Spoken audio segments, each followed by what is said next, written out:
am talking about Torrest's Remember When. And this is one of my first forays into romance reading, if you catch my drift. It's quite tame compared to other novels, but I enjoy the freshness of it. It captures that spirit of being a teenager. I've read it 6 or 7 times, and I've always enjoyed it. There have always been a level of enjoyment. There were some things that always didn't sit right, didn't hit for me. This time through, I think what really occurred to me, because this is in many ways a very simple story, a very simple love story. And I like that. I really enjoy when an author does not try too hard. But what occurred to me this time through is Torrest tried to insert elements of seriousness, and she didn't invest enough time in them for me to completely engage and then accept them when they hit us. But that aside, this is definitely worthy of being in December or February, so we're gonna keep it there. And I'm gonna jump into the summary. We meet our protagonist and narrator, Layla Warren. And one thing that I never quite understand is why she is so mortified about her name Layla. She's named after, I think it's Bruce Springsteen's song Layla. So, Layla, you got me on my knees, Layla. You got me begging, please, Layla. I guess it's because I don't have one of those names during an era where everybody else might have those names, or where there's a very strong association with it. It makes me laugh because I just don't understand why she's so embarrassed to have the name Layla. But she goes to St. Nicias in Norman, New Jersey, and all of her friends are from Jersey. And we learn about her encounter with this now celebrity, huge superstar, Trip Wilmington, or as he's known by his fans, Trip Wiley. So basically it's, I knew him when. I knew him before he was Trip Wiley. Trip comes to town, second week of school. His dad is in hotels, so he does tend to move around, but he's hot stuff. And Layla is like, well, hello, sailor.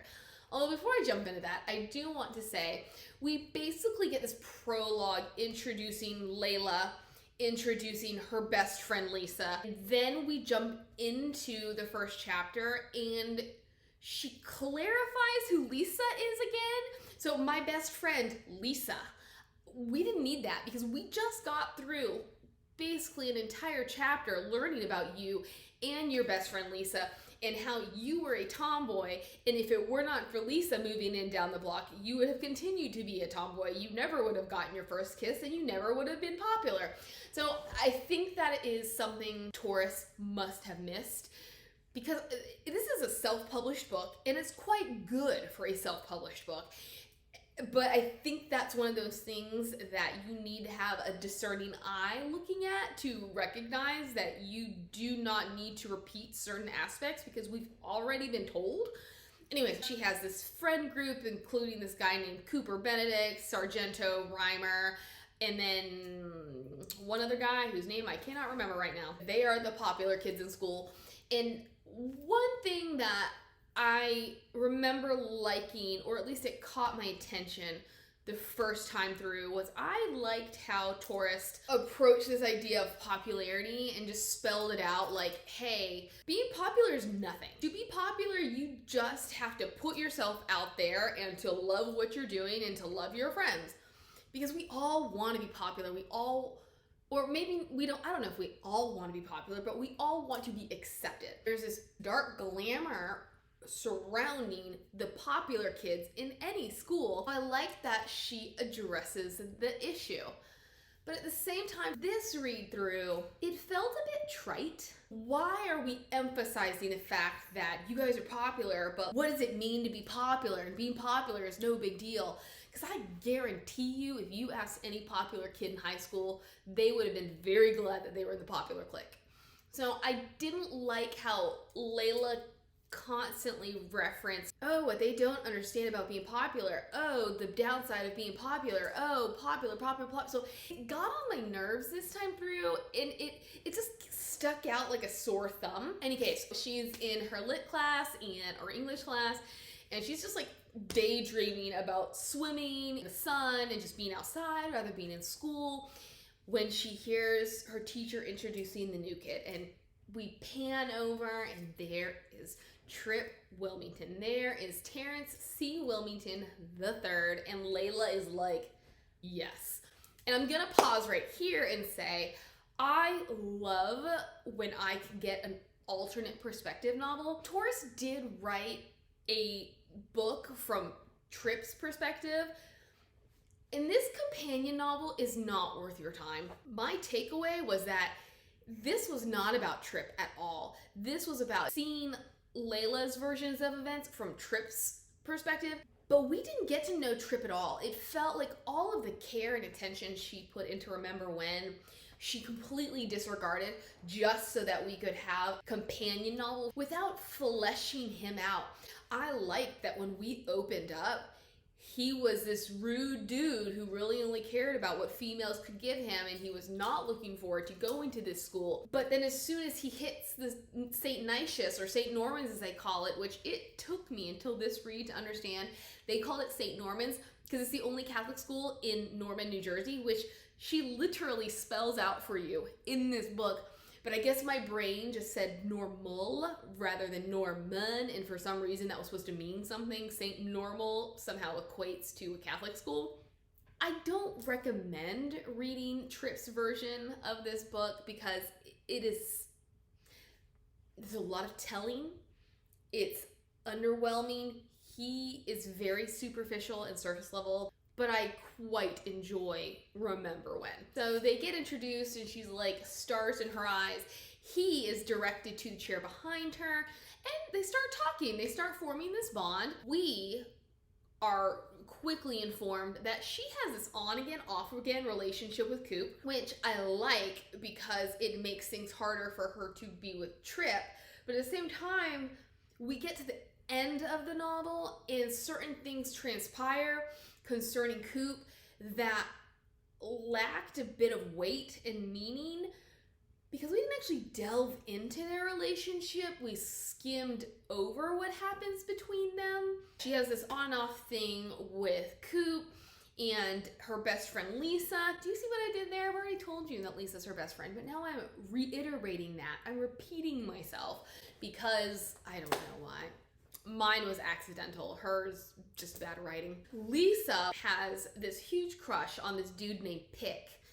That's the guy that I think I was forgetting. Pickford Reddy. And this is something else I don't understand. Only because, well, maybe I do. Pick is a basketball player, but he's kind of a nobody until he shows up for senior year. He's grown to 6'5", muscles. He's grown into himself, and he's now a basketball star.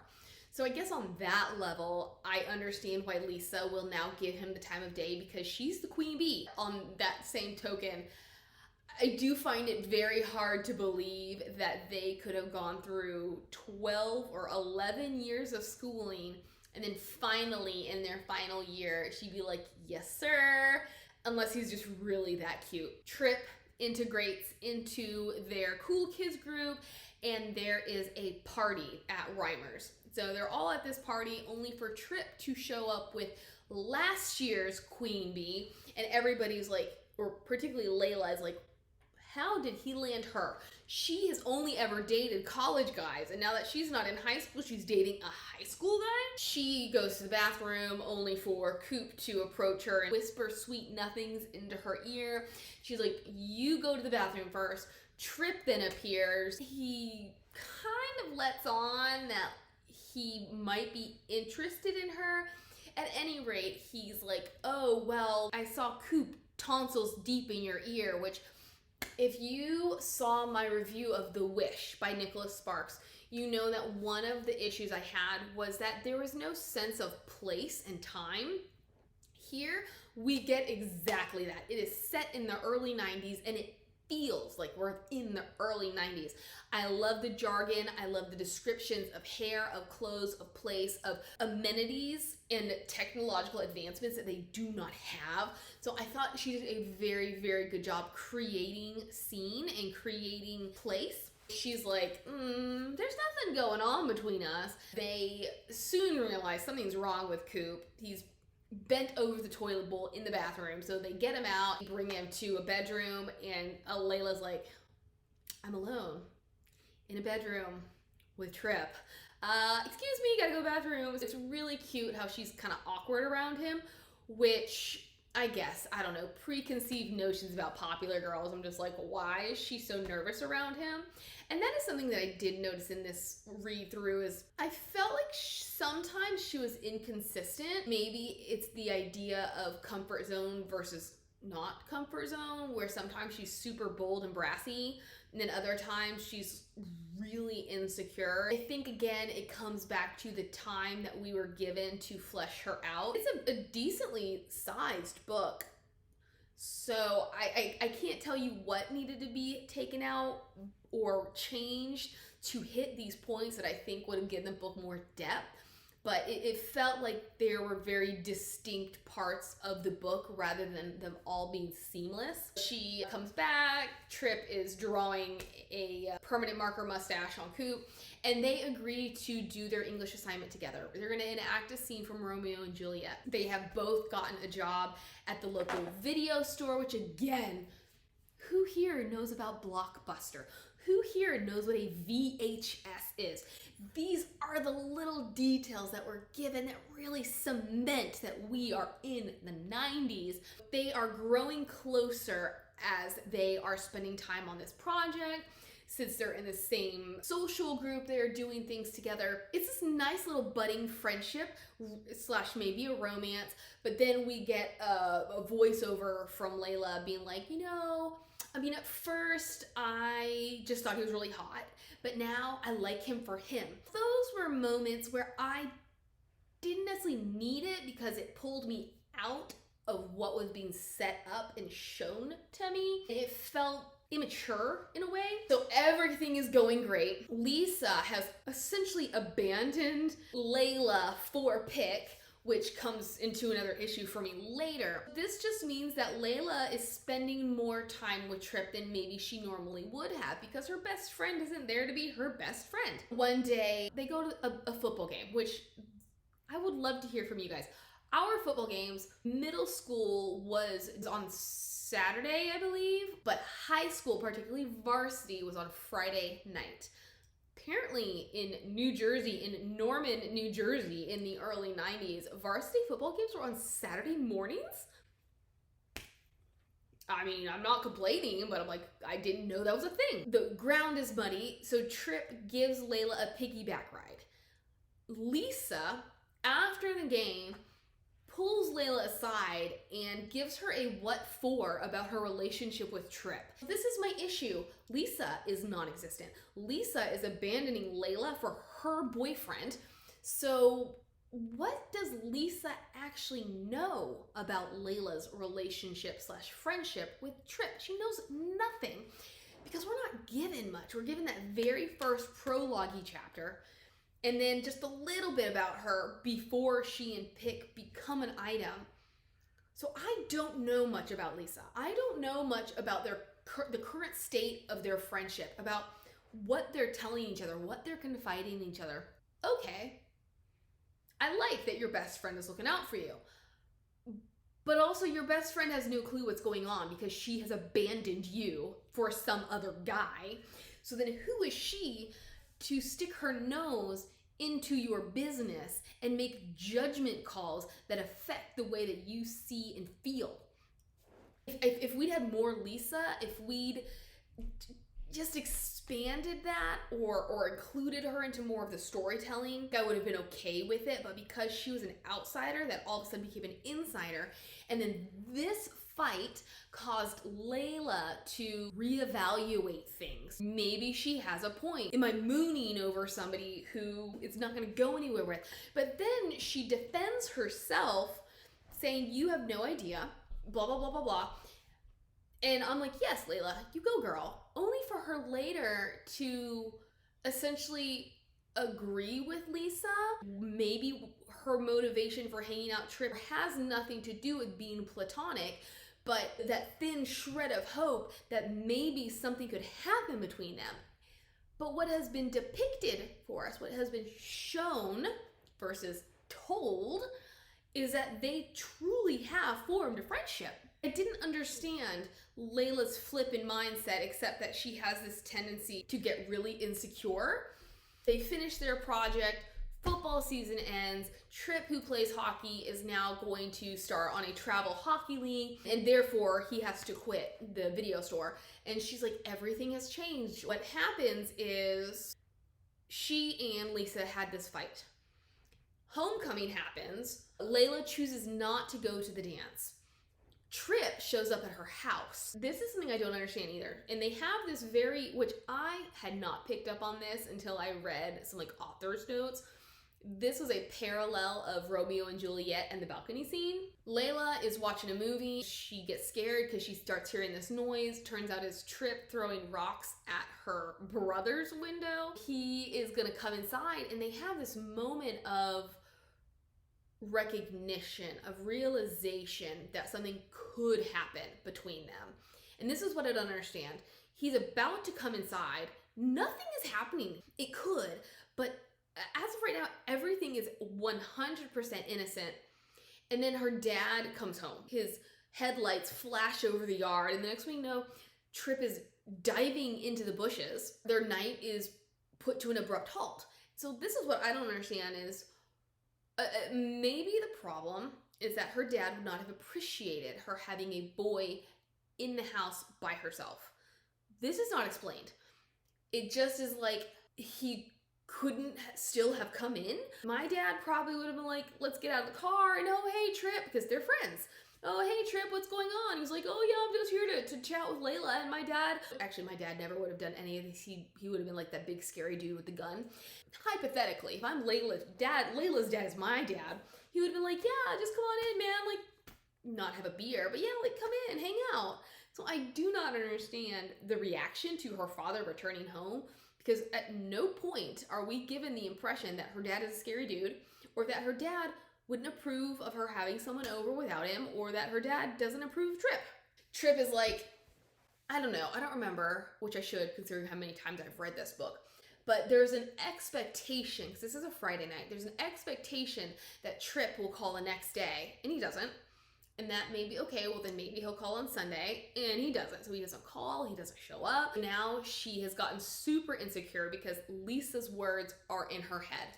They have since made up, but now she's just like, you were right. This again, I don't understand how she comes to this conclusion. Actually, I do know how it's Lisa. We kind of came to the conclusion together of maybe she was just a booty call. On one hand, I understand the reasoning because she's sad, she's hurt. How else can she explain the fact that they had this moment and they were on the precipice of something only for him to leave her hanging the entire weekend? But on the other hand, okay, yes, Trip is something of a playboy. Even though he's no longer with Tess Valetti, last year's popular girl. Actually, no, we don't know this yet. But yes, he's no longer with her. But like, we do get the sense that Trip has game. He could have any girl he wanted, and that maybe he has had every girl that he wanted. But how do we go from he's like my best friend because my best friend doesn't have time for me to he just wanted a booty call? I'm trying to put myself in the shoes of a teenage girl, but I feel like we skipped a few steps, which is something that I felt happened throughout the plotting of the novel and the subplotting of the novel. So now she cold shoulders him because he shows up the next day at school and he's like, hey, what's up? And she's like, not having anything to do with you. She flirts tremendously with Coop, which I don't know, I guess I'll give her some grace on this, where she is so hardcore and she lets him make all these sexual innuendos and insinuations like right then and there. I don't know what all their relationship has entailed, but I thought, I know she's trying to make Trip jealous or she's trying to get back at him, but I felt like it was a very big leap for her to start talking this way with a guy who had nothing to do with anything. This then just puts on a very destructive path. Trip tends to show up to all these events completely wasted and with a different girl in his arm. Layla then leans heavier on Coop, and this is a very quick chapter overview of an intervening number of months, like 5 or 6 months. And this is when I felt like we needed some development. We needed to dig in to her and Coop, because jumping ahead, we get to the end of their senior year. They've graduated. They go to the Jersey Shore. There's a girl named Becca who is introduced, extremely minor character. I didn't think she was necessary.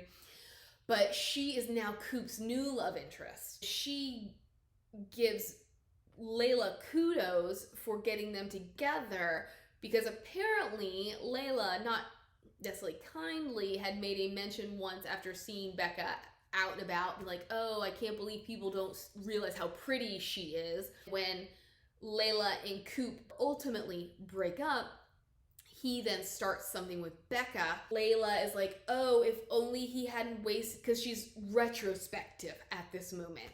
And she's seen how little time everybody has left.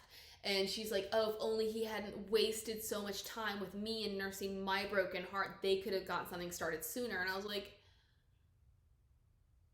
did he know he was nursing your broken heart? What kind of a relationship did you guys have? According to you, there is no chemistry. But he, as soon as you start flirting with him, is right away ready to pick things up and get hot and heavy. And then, when everybody's leaving for school, Coop is the first to go, and she is extremely emotional about the fact that this guy that she has always leaned on her entire life since childhood, now he's leaving, and I enjoyed that from a friendship aspect, but I got very little of him. He was a very surface level character. So now, in many ways, at many points in the novel, we are investing emotion into him and emphasizing him and his importance. And so I thought that this 5 or 6 month interval, Torrest could have done something to show us and how to develop Coop, versus just being like, oh, I was using him as my fallback and now all these things. The next thing we know, Lisa is saying, hey, Layla, let's go to this play. Turns out that Trip is in this play, and I don't know, maybe because I didn't pay much attention to the drama department in high school, but I think I would have known if the most popular guy in school was in the play. That's not what the most popular guy in school would have been doing.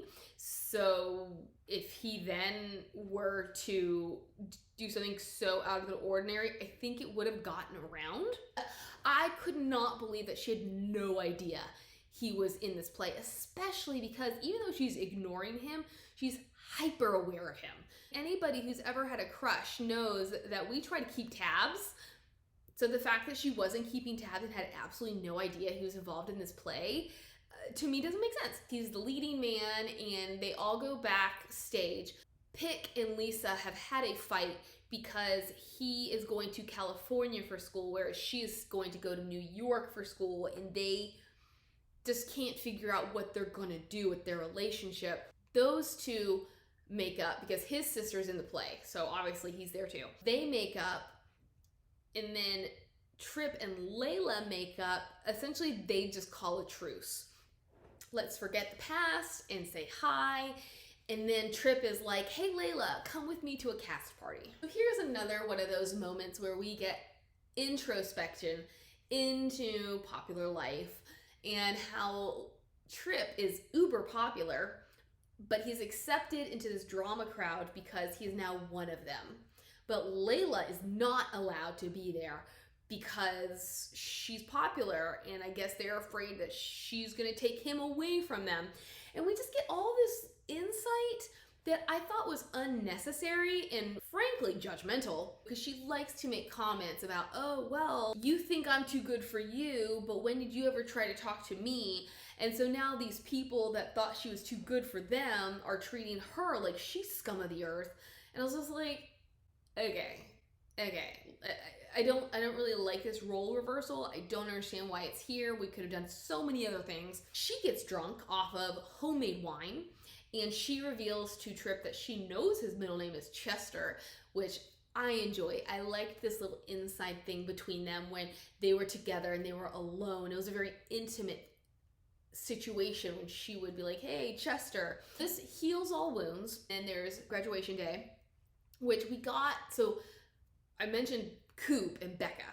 So then there's this girl named Heather who Sargento, I guess, starts a thing with. And I was like, I didn't need Becca or Heather. They were so minor, and it felt like let's have our great big happily ever after where everybody's in a relationship, when Sarge was barely a passing mention, and Coop, I mean, did we need that? I don't think so. If only because he wasn't developed enough, and these girls were just dropped in there to be placeholders. Layla tells us how Heather gives this great valedictorian speech, and I'm like, I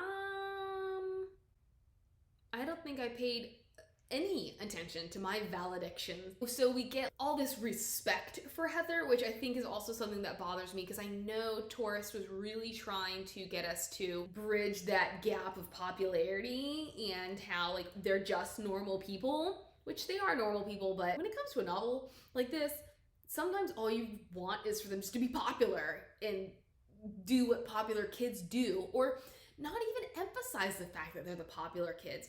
We can glean, we can infer what their social status is just by virtue of what they do or who they hang out with.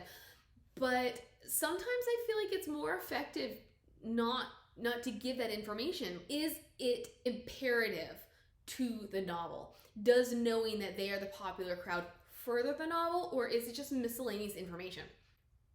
Miscellaneous information. My young 20-odd-year-old heart loved it, so please forgive me for being a cynical 30-something.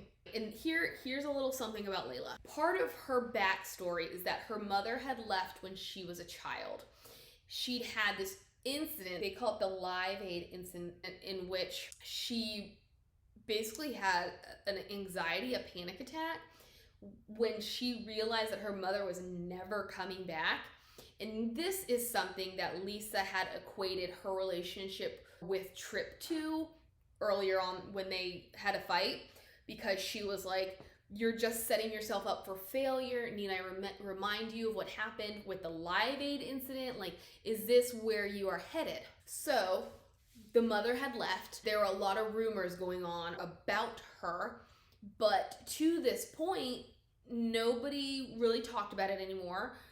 She had to explain it to Trip because Trip hadn't been around, apparently Trip's family moved to the area because Trip's father had ties to the area, yet Trip had no idea about this town. Like, is this where his grandparents, like, is this where his dad grew up and maybe his grandparents moved away? Like, I thought it was odd that small New Jersey town, big enough that Trip and his super important father had ties to it, that they would move there while his dad built a new hotel.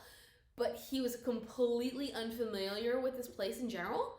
But his dad knows enough that when Layla comes to their house for grad night, the dad makes a very derogatory comment about her and her mother.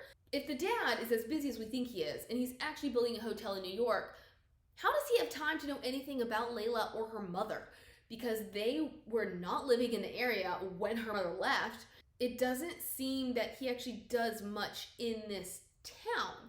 So where is he getting his information from? It felt like a contrived plot device in order to lead to Layla running off, being comforted by Trip, and this is where they share their first kiss. Now Layla and Trip are together and they're spending all their time together. They head to the Jersey Shore. They attempt some fumblings, but nothing is successful for a myriad of reasons. Torrest does such a good job at setting, because this house is like the ugliest thing known to man, inside and out. So I enjoyed being at the Jersey Shore. I enjoyed being at this house with these broke high school kids who are getting their first taste of freedom. We are getting a sense that something is up again between Lisa and Pick, but we don't know what it is. And then people start leaving. At this point, Layla learns that Lisa, because they were both going to be in New York, and then after their first year of college, because they're at different schools, they were going to move in together.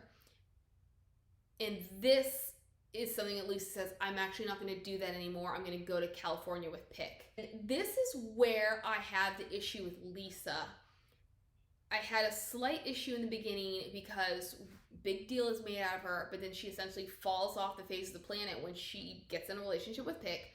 But then she feels like it's her job to stick her nose into Layla's situationship with Trip. Now, she and Layla have this huge fight that kind of comes out of nowhere. We do get the breadcrumbs, but on another level, I needed more. I needed more about what was going on with these two. Why should I care what Lisa is doing? And they had this huge blowout because, yes, naturally, Layla is hurt. Her best friend has just decided to choose a boy over her and in many ways possibly ruin her future. Things could work different in the 90s when it comes to school. She was committed to FIT in New York. And then the week before they leave, she's like, actually, I'm going to California. And Layla does pose this question of maybe she'll just go to fashion school there, although I don't know how that will work. I don't know if she can get in. But all of this is to say, it's a valid reason. Lisa was setting up her future. And then she decides to leave it all behind for a boy, and it's unknown if she will then continue to pursue her own independent future only because it is now dependent on her relationship with somebody else. I can completely understand Layla's feelings, and I love that she puts Lisa in her place. And then it's the time that Lisa should be leaving with Pick, and Layla is introspective. She's like, I guess I need to go say goodbye to my best friend. I need to make up with her. Lisa, knowing Layla well enough, is just waiting until the last minute until Layla comes to apologize to her. Like, she did nothing wrong. Like, her dropping the bomb at the last minute, only revealing it to Layla because Layla brought it up to her, it just doesn't sit well with me. I needed more from Lisa to understand her motivations outside of, I'm thinking with my girl parts. Because that's a huge thing for her and Pick, is about how they coupled. All that is aside, and now Layla is like, I need to listen to my girl parts, and I need to let Trip have his time with my girl part. She sets up this whole romantic night in a tent on the top of a mountain, and they couple. And he doesn't realize it's her first time coupling. This is not necessarily something bad about Remember When, but there are so many novels that you get a first coupling is not that great. It takes a couple times before you can really to get into that groove. Or what she enjoys talking about is how it's empowering to her to be able to get Trip into a physical state that can lead to coupling, how special it is that she would be capable of getting him to that position. And I'm like, pretty sure you read all these books, you hear all these stories, you watch all these movies, pretty sure anybody with the lady parts could get him where he needs to be, because that's just how boys work. I understand emotions also play into it. Things are more special dependent on your relationship. And so as I said, this is not necessarily a bad thing about Remember When. Like, that's the whole point, isn't that we are supposed to love their love story, and we're supposed to love this intimacy and specialness between them. The cynical side of me is like, girl, you're not special. All those girls that he was messing around with during your 5-month argument, they were getting him there too, and yeah. But she just makes this really big deal out of basically catching Trip and making him fall in love with her and the power that gives her. Yes, they couple, it's awkward, they couple, it's amazing, and then the next day they have to say goodbye. He's off to do some hockey stuff and she's off to NYU. They have no idea what the future holds for them, but they have declared their love for each other.